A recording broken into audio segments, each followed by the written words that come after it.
Right, I just necked a beer, so it's second last speaker.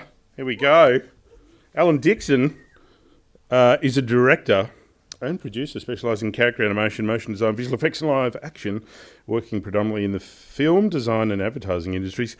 Alan is the founder and director of the production companies Yukfoo and My Dad Shot Your Dad. Get your hands out, bang them together, make some noise for Alan. Hello, my friends, and thank you, James. Thanks, Kim. Thanks all these awesome, talented individuals for putting on a really inspiring day. That's me. I'm the founder of Yukfoo. I've been doing this a long time. I kind of feel that I was kind of feel like I was there at the very forefront when this word motion graphics started getting bandied around, which was a really exciting time. I'm not going to talk too much about the past and what I've done, but I thought it might be fitting to just warm up with a reel. So here it is.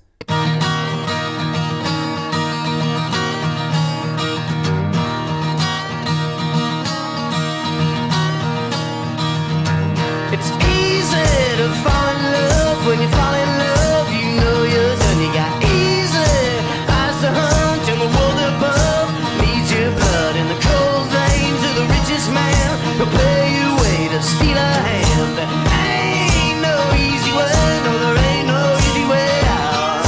There ain't no easy way, no, there ain't no easy way out. There ain't no easy way, no, there ain't no easy way out.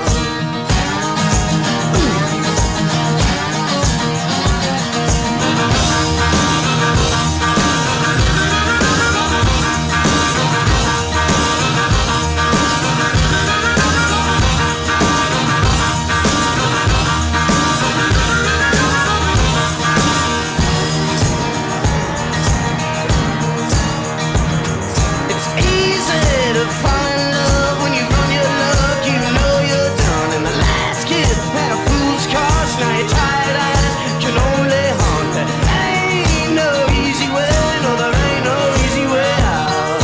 There ain't no easy way, no, there ain't no easy way out. There ain't no easy way, no, there ain't no easy way out. There ain't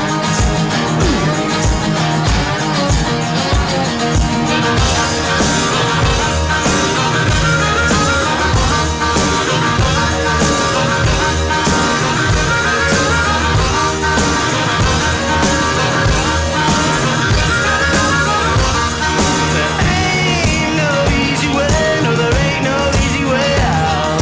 There ain't no easy way,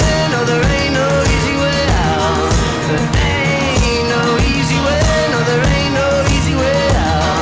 There ain't no easy way, no, there ain't no easy way out.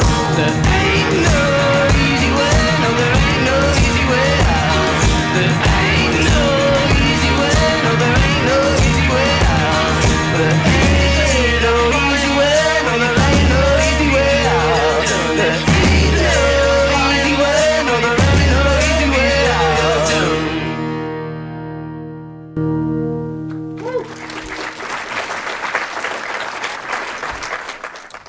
out.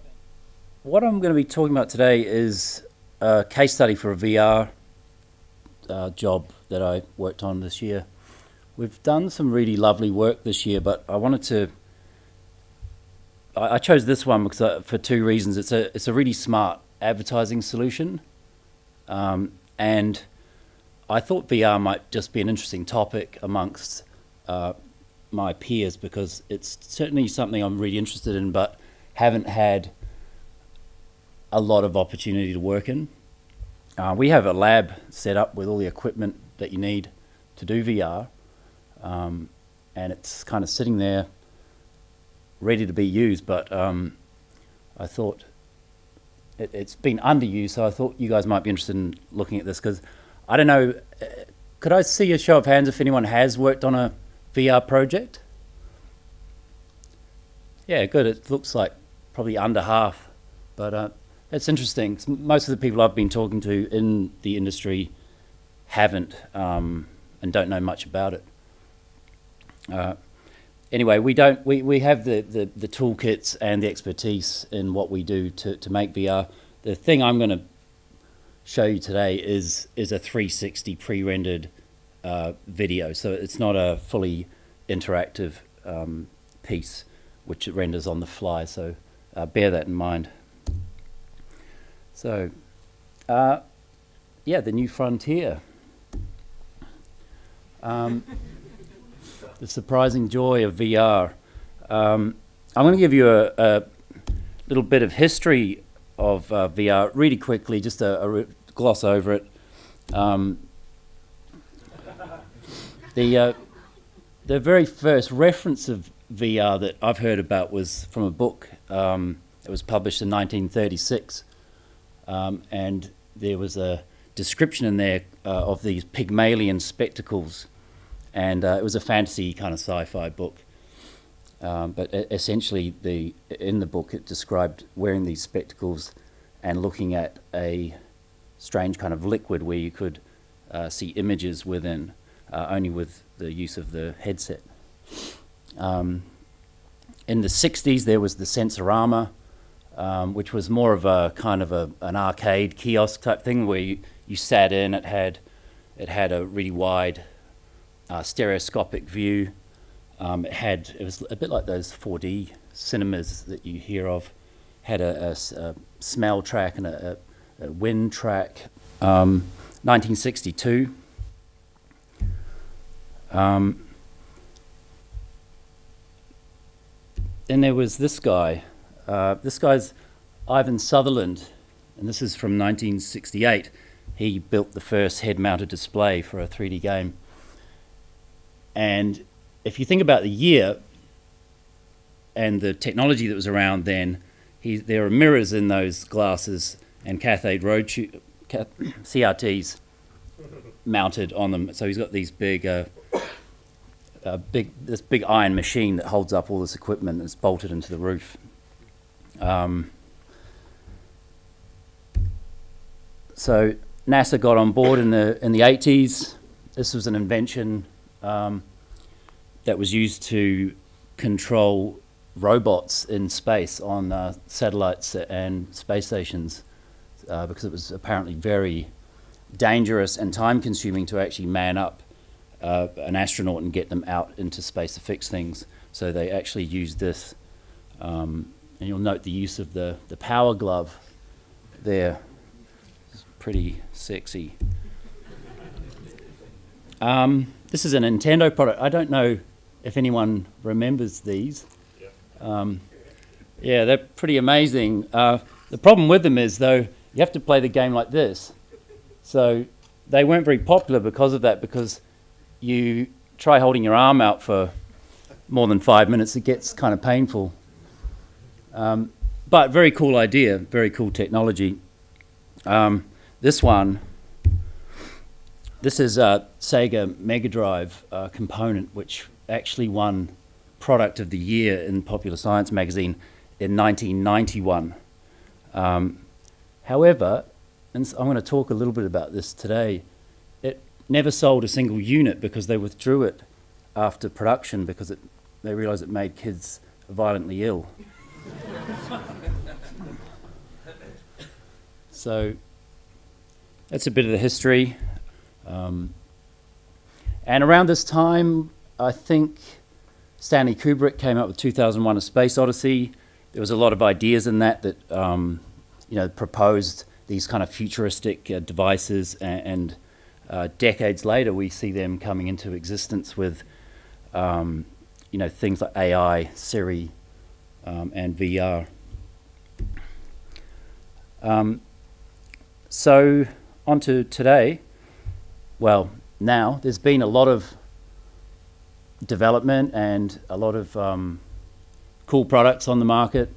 I think the one that really changed the game for the mass market was Google Cardboard, when you could take basically something that everyone carries around in their pockets these days and turn that into something that can give you a virtual reality experience.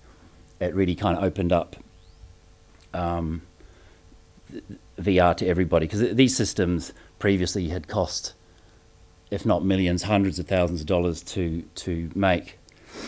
And who knows where we'll go from here. This is where we're at now, but I really think that my guess is that VR won't survive like this in this headset kind of mentality until perhaps one day when it replaces the television in people's lounges.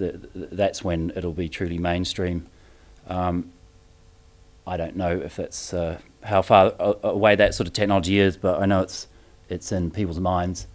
If anyone's interested in the general kind of history and the future of VR from a kind of more academic point of view, there's a guy from Sydney called Mark Pesky.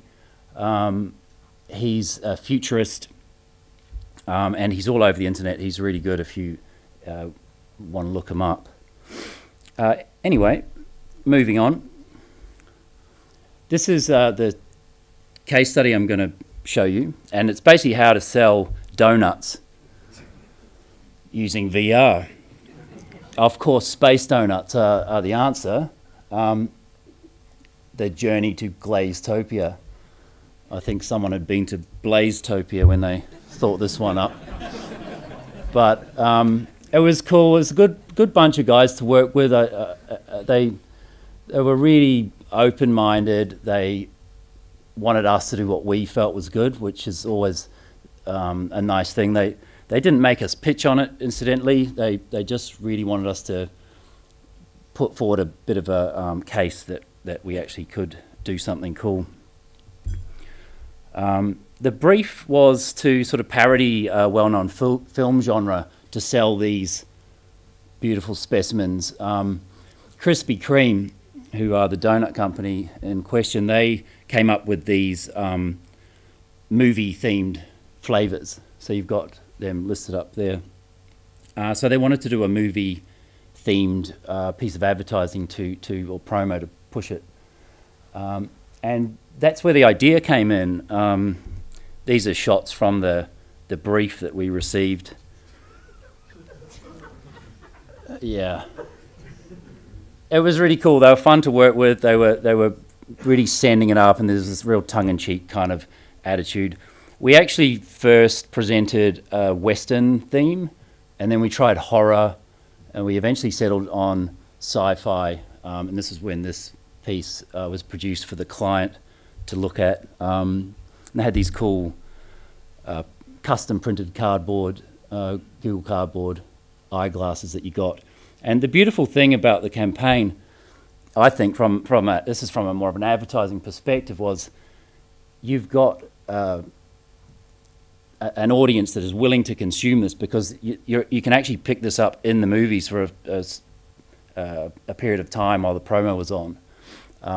So while you're sitting around waiting for your movie to start, have 12 donuts and watch a short 2-minute movie. So I think it was a good idea. The idea was it would be delivered on Facebook, 360 platform, and YouTube. That's what the package looked like. I think it was about $25 worth there. So we settled on this kind of space theme, and I'm a character animator by trade. Have been my whole career. So I set about making characters, and this, characters for me portray emotion. They can help with jeopardy. They can help with story beats, and they just find that kind of human theme in our work. So that's where I started. Maybe some angry ones, maybe some cute ones. And then before we presented this, after we've done the work,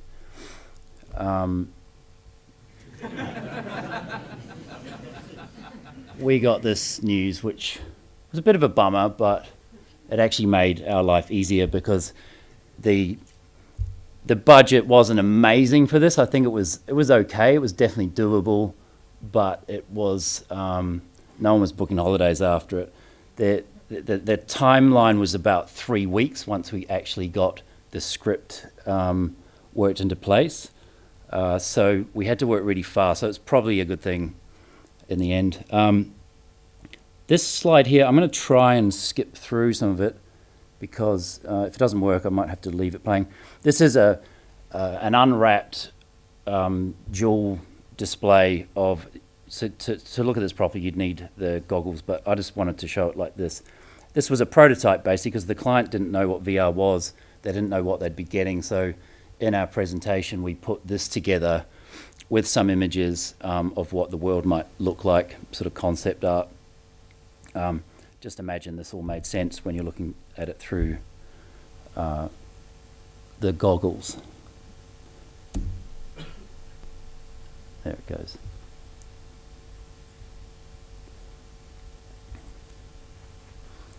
So it's just a really short piece. Uses some of their products in there.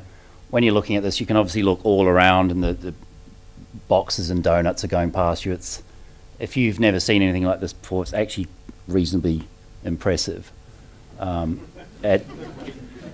Believe me. It took about, I don't know, I'm thinking maybe 4 or 5 hours to put together. So it was just to get the project over the line. I'm going to talk about the design considerations. This is the main thing I wanted to speak about, really.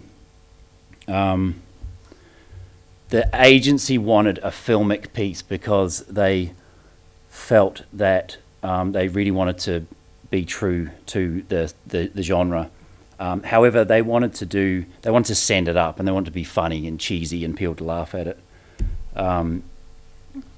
So with VR, storytelling's a big thing for me, and the story is pretty simple in this. You'll see it when I play it down, but we had to make sense of that in a visual way, which I'll show you later how we did it.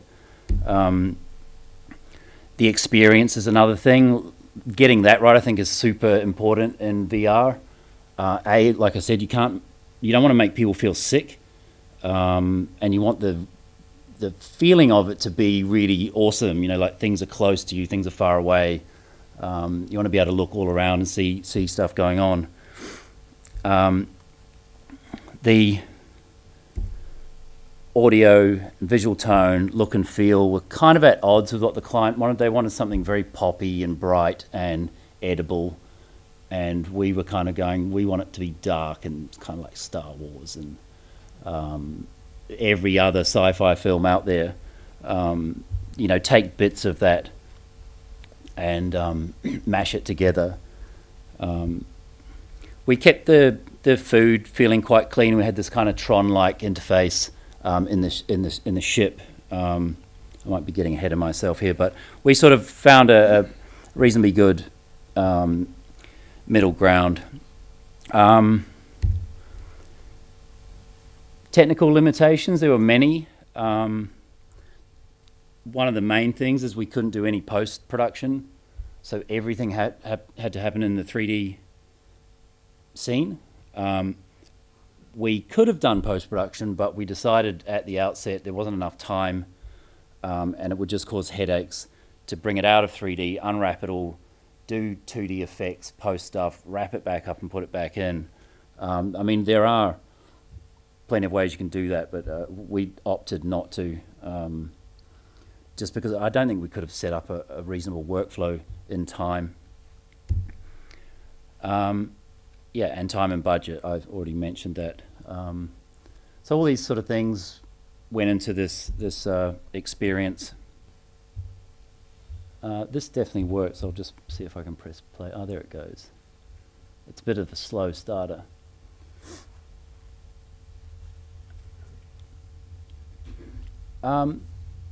So this is just a really early previs. Where we're thinking about experiential stuff, like where should the viewer be looking? How should they be feeling? How fast could we move? Welcome back, Captain. We have just arrived in the Krispy Galaxy and are en route to Glazetopia. You will notice to your left that we are about to pass Planet Custard Cream.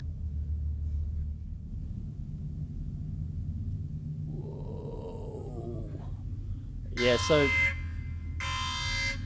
Captain, enemy ships ahead. I'm just going to cut the sound there. It's not that important.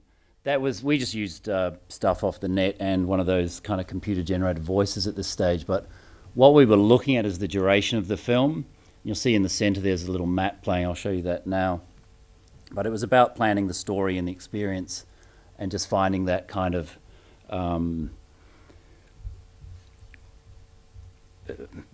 just finding our way around how we map this out, with the story at the center of the piece. So this is what we ended up doing. We assumed that most people would be looking straight ahead for about 75% of the time. Now, I just made that number up, but it kind of turned out to be reasonably accurate. So yay me. So because of that, we decided we would have. It's kind of like one of those Disney roller coasters, those slow things you go in the images come past you. I don't know if you've been to those, but I loved them when I was a kid. So you're basically on a track, and we just move through this red line here. This is a top-down view. There's OG1, that's the ship, original Glaze 1, which has just come back from hyperspace. They wanted to see all these products kind of floating past you so you could eat those 24 donuts that you've already bought. Then they wanted some, we needed some kind of jeopardy and a bit of a chase. So we mapped all that out, and then eventually we get to this place, Glazetopia. And this is kind of our storyboard in a way. It's an unusual way to do it, but I thought it was a good way of sort of finding our way around. There's a little animated pan for you. Just shows you that same thing. Okay, I think I've got to wait for this to stop. That was animated in Keynote. Pretty awesome. Here's the animatic. I've only got a few more minutes left, so I'm going to skip some of this stuff because there's still a fair bit to look at. I'm going to skip some of this and just get to... So this is kind of storyboard shot. Go to there.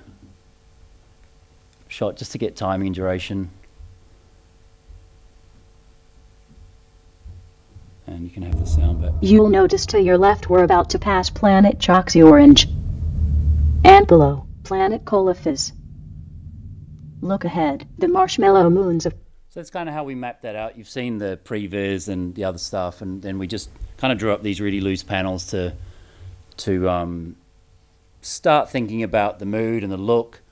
I won't talk about this too much, but this is what we ended up with. We wanted, a limited palette, simple design shapes.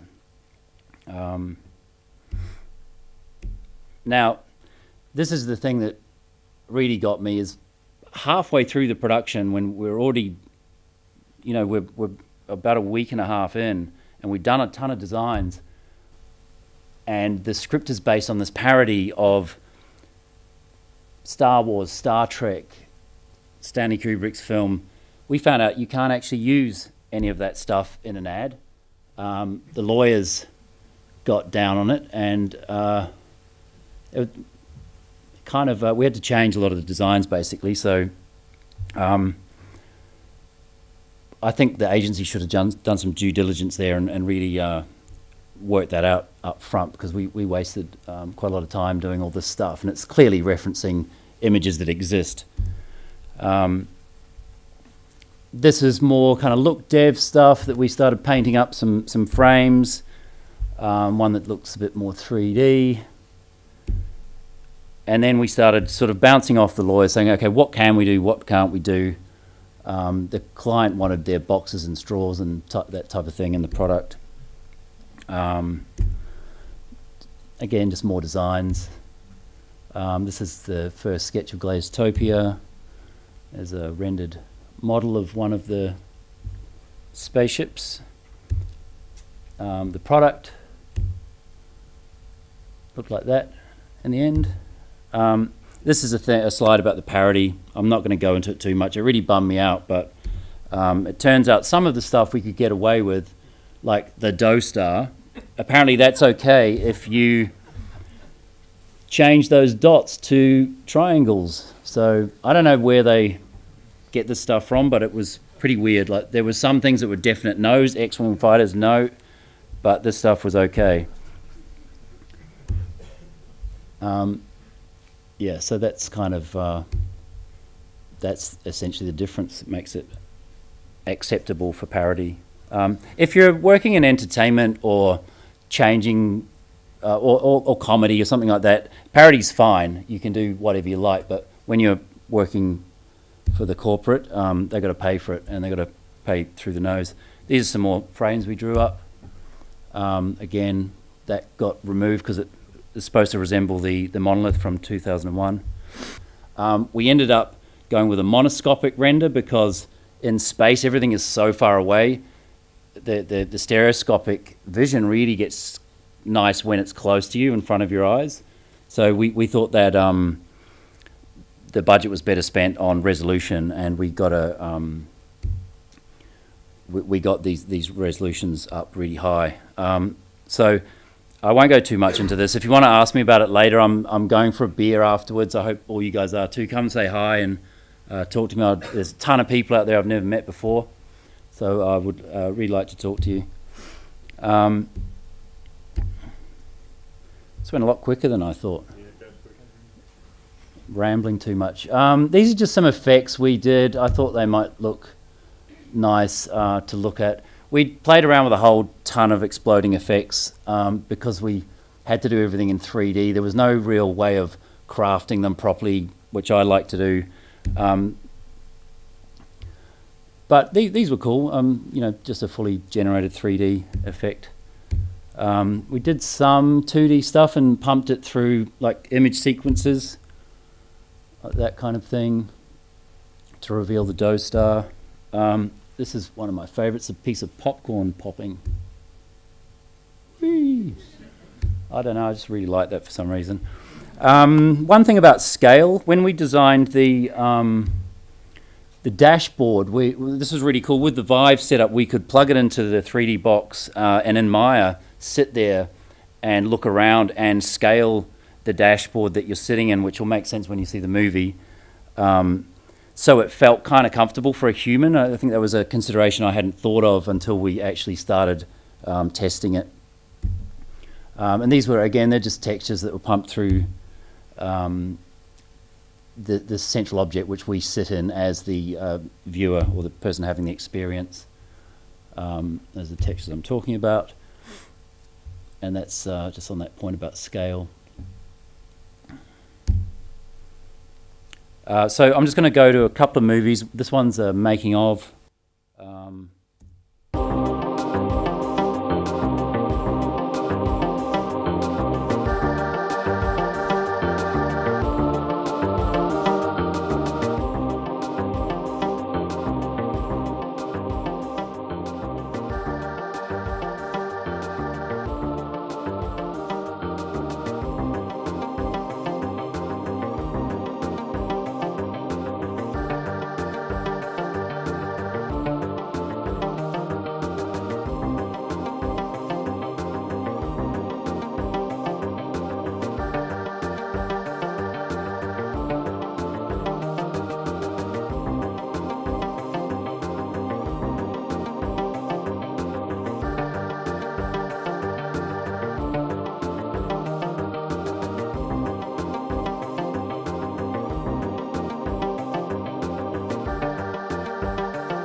And I'm going to skip this screen recording and just play the last movie, which is kind of like a, it's not a screen recorded version, it's a version where we set the camera just to be a bit more stable so it wasn't so crazy looking. This is the final thing, so we'll let it play. It's 2 minutes.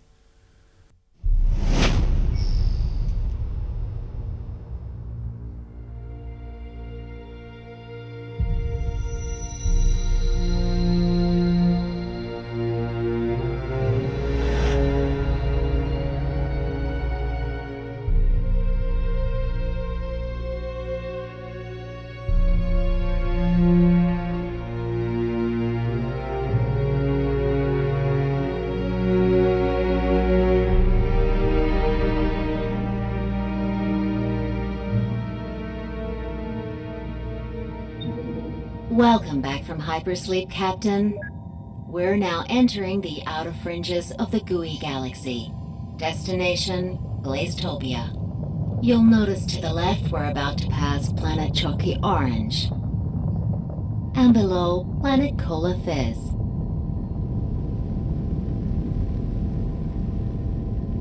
If you look ahead, you'll see the marshmallow moons of Chalk Top.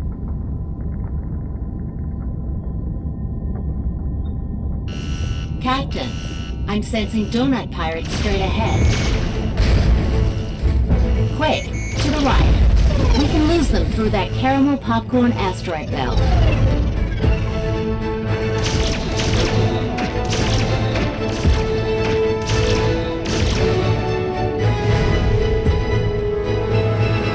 Well done, Captain. Hashtag sticky situation. Something's wrong. I'm detecting an unknown planet. That's no planet. It's a trap. Yarr! Those space dogs, yarr! Shields up. Switching glazers to full glaze.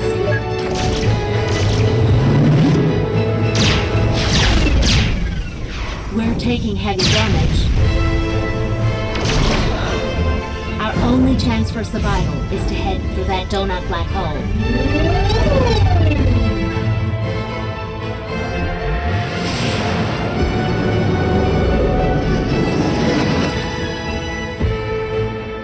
Captain, miraculously, we have arrived safely at Glazetopia.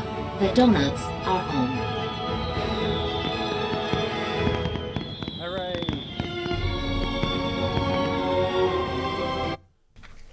Thank you.